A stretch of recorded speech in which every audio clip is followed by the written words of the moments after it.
It's a pleasure to welcome to studio International Affairs Analyst Dan Perry, a former Europe, Africa and Middle East editor at the Associated Press, author of the newsletter Ask Questions Later, and our Middle East correspondent, Ariel Oseran. Gentlemen, thank you so much for being here on New Year's Eve. And Dan, I'm going to start with you. Threats on several fronts still persist, but the Middle East looks like a very different place from the region it was exactly a year ago. Your thoughts? Yeah, it's almost hard to contemplate. I'm sure many people in Israel will be looking at this and thinking that somehow the whole thing was worth it, and I would urge them to desist, because we should not forget that it began with the most deadly day for Jews since the Holocaust, and just a massive calamity, the accounting for which still needs to happen. But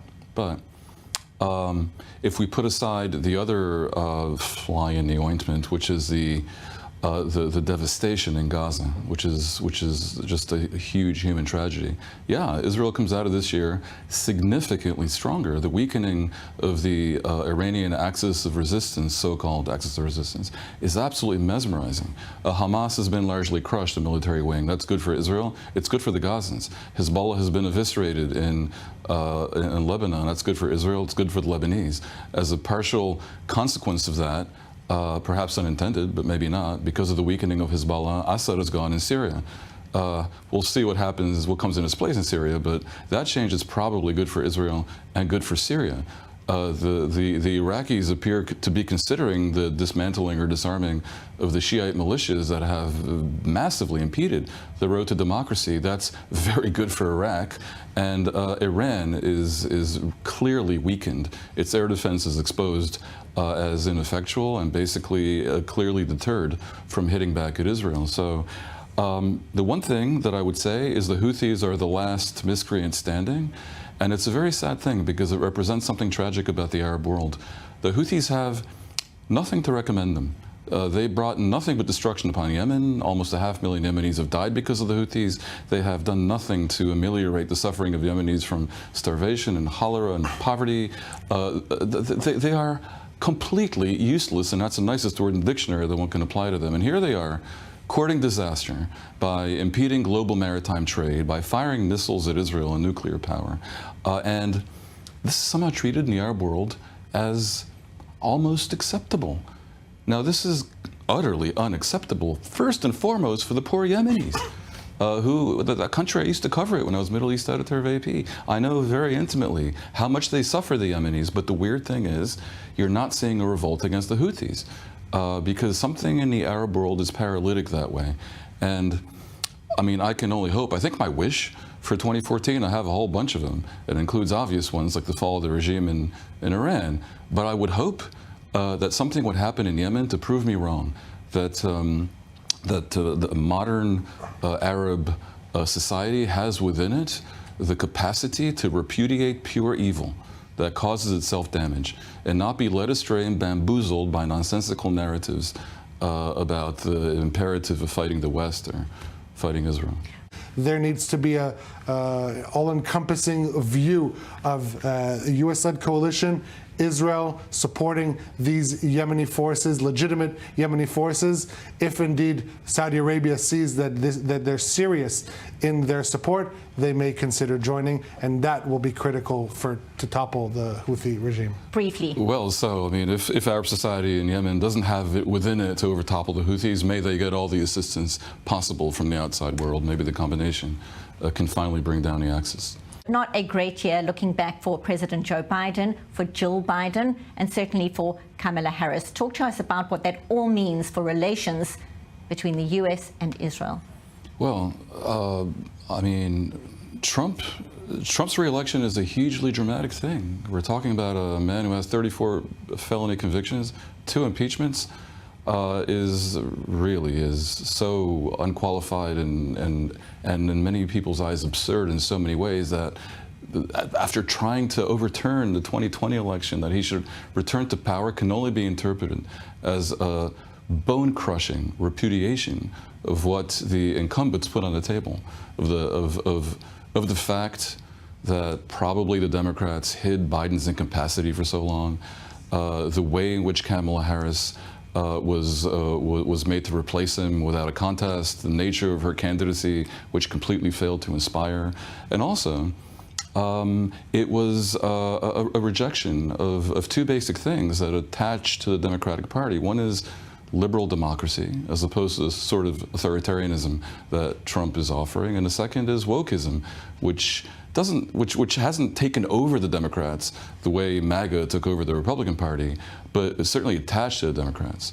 All this was rejected, and as for Israel, the fact that Trump is now in power, I think, removes much of whatever guardrails Biden tried to put on Israel as it prosecutes the war on Gaza and considers its next moves across the Middle East. So it's certainly a game changer. And the fact that such an illiberal force is now in power in the White House, or will be soon, I think can be seen as an advantage for the current Israeli government. Certainly an advantage, Ariel Osaran, for Benjamin Netanyahu going forward. You could say that. They haven't had the best of relations after Trump left the White House, and with numerous quotes, statements attributed to President Trump.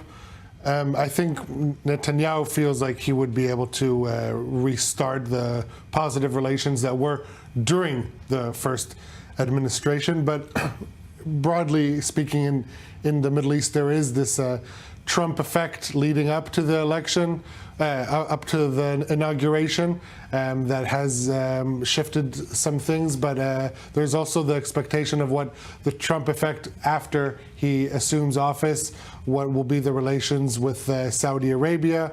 What will be the pressure put on Israel, if and such, regarding Gaza ceasefire? Will there be a new avenue regarding Saudi normalization? Obviously, we know where their stance is, but as the broker of the Abraham Accords, this could have an interesting effect moving forward. I think there's a lot of anticipation and apprehension, not only in Israel, but broadly in the region, for this new old president entering the Oval Office. And come January 20th, there will be a lot of interesting developments potentially here in the region. We need to discuss the newsmakers of the year, and what a year indeed. So I'm going to come to you, Dan Perry. Your thoughts looking back. Who is the newsmaker that stood out for you? Well, you know, first of all, let me just say the person of the year, the newsmaker of the year, it's not a prize the way the public often perceives it. I remember how much heat Time magazine took for making Ayatollah Khomeini the person of the year in 1979. So if potentially problematic figures are in play, then obviously the obvious choice would be Donald Trump. But I chose not to be obvious. And to take a step further back, I think my newsmaker is the man without whom quite possibly Trump would not have been elected. A man who became the wealthiest person in the world in the course of 2024, and who's currently on track to become the first trillionaire, and as such will be the wealthiest person by purchasing power to ever have walked the earth. But moreover, when Elon Musk, who's my person of the year, bought Twitter, that was seen as sort of a vanity and maybe a bad business decision. But he's turned it into a massive political juggernaut for himself and for influence, for the two things that he seems to care about, which are the two trends I mentioned before: illiberalism and anti-wokeism. And as such, he has used his status as the person with the biggest following on Twitter, over 200 million users, Twitter having been renamed X.com, to really shake up not just American but global politics. Now, he's really attuned to the global zeitgeist. I mean, good Lord, he is able to say the most absurd things on Twitter and get away with it, and that's a version of genius. He said civil war in the UK is inevitable. He supported the AfD fascist party in Germany, and no one seemed to care. He called some person a pedo, and again, no damage comes to him. He's a person who declared that his transgender daughter, formerly son, is dead to him, and is a victim, is dead, and is a victim of the woke mind virus. This, whether or not we like it, is reflective of something major happening in the world. The world's richest man is truly impactful, even though he's also a hypocrite and a bit of a vulgarian and someone who's very dangerous. Very briefly, how worried are you? There are many voicing concern about the kind of influence he may wield over Donald Trump and his inner circle. Briefly. Of course. He donated so much money to Trump that he has a lot of power, and Trump has already declared that he will co-run from outside government, the Department of Government Efficiency, which will aim to shave $2 trillion, meaning a third, off the federal budget. Now think about this. Think about the incredibly bad karma that attaches to the fact that the world's richest man is going to put perhaps 1 million middle-income people, federal workers, out of a job, and is going to crush the entitlements of tens of millions of lower-income people. Now that is the world we currently live in. And therefore, when I name him my Person of the Year, it is with little joy, but with a recognition that we're talking about a very impactful character. Impactful indeed, an interesting choice. Ariel Oseran, our Middle East correspondent, you've been covering this war throughout, looking back at the last year, your newsmaker.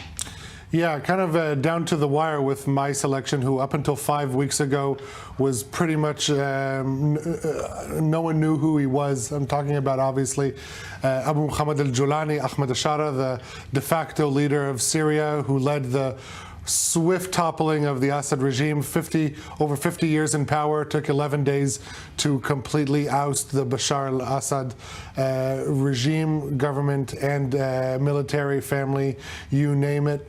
Ahmed al-Shara, or formerly known as Abu Muhammad al-Julani, he comes from a history. He led the Al-Qaeda faction of Syria, Jabhat al-Nusra, then disconnected from them, got into a feud with ISIS. Now he is on course to become the most sought-after leader in the Middle East. If until 5 weeks ago Syria was a pariah in the Middle East, now it is the most sought-after nation, and he has an uphill battle.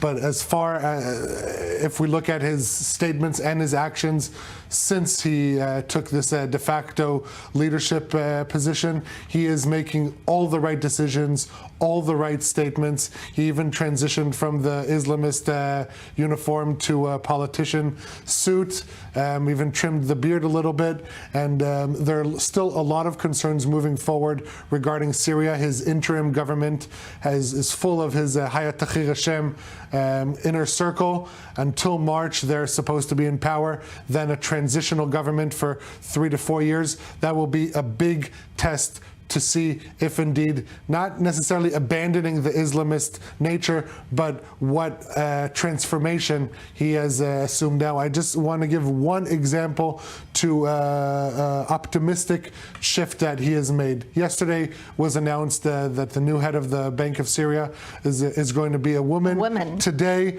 Mohsena El-Maithawi was appointed as the new Syrian government, by the new Syrian government, as the governor of the majority Druze Aswaida province. El-Maithawi is going to be the first ever woman to be a governor of a province in Syria. And so if we're, again, looking not only at statements, but in actions, one cannot take this as a positive, optimistic sign moving forward. Your thoughts briefly. Well, on that, I agree. The signs are, in fact, quite good. But if he's our newsmaker of the year, then honorable mention has to go to Recep Tayyip Erdogan in Turkey and to Benjamin Netanyahu in Israel, without whose help I doubt any of this would have happened.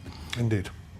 Certainly fascinating, and the jury obviously still out on exactly what this transformation is going to involve, and obviously major decisions across the region. The Middle East is watching. Now, for my choice, it's a very tough one to choose after a year like this, but in my heart, the newsmakers of the year would be the hostages, those still in Hamas captivity in tunnels of Gaza, and those at home rescued or released who are living with the trauma they endured at the hands of pure evil.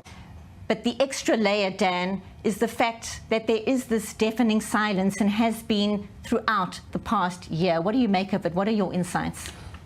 Look, it has to be said. There's a mantra in Israel that everyone wants the hostages returned, sure, and everyone wants world peace, but not everyone in Israel is willing to pay the price for that return. That includes the government. The truth is that the government has consciously sacrificed many of these hostages. Hamas has been very consistent since the beginning of the war in saying that they will return the hostages in exchange for an Israeli pullout and the return of prisoners held by Israel. Now, in the beginning, for example, I would have opposed that. But since the middle of 2024, the military has been saying that Hamas's ability to threaten Israel militarily has been destroyed.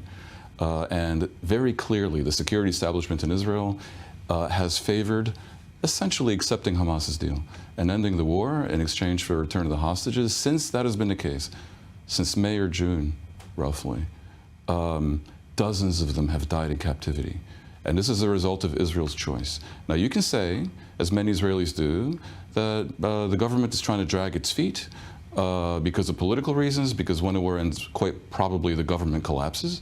Or you could argue that this is an almost courageous, principled decision, because to accept these terms would not only leave Hamas in power, but would involve the release of so many terrorists that would be the greater disadvantage to Israel. Either way, this is a choice that Israel has made. So looking into that crystal ball we alluded to earlier, how do you see this all unfolding in the year to come?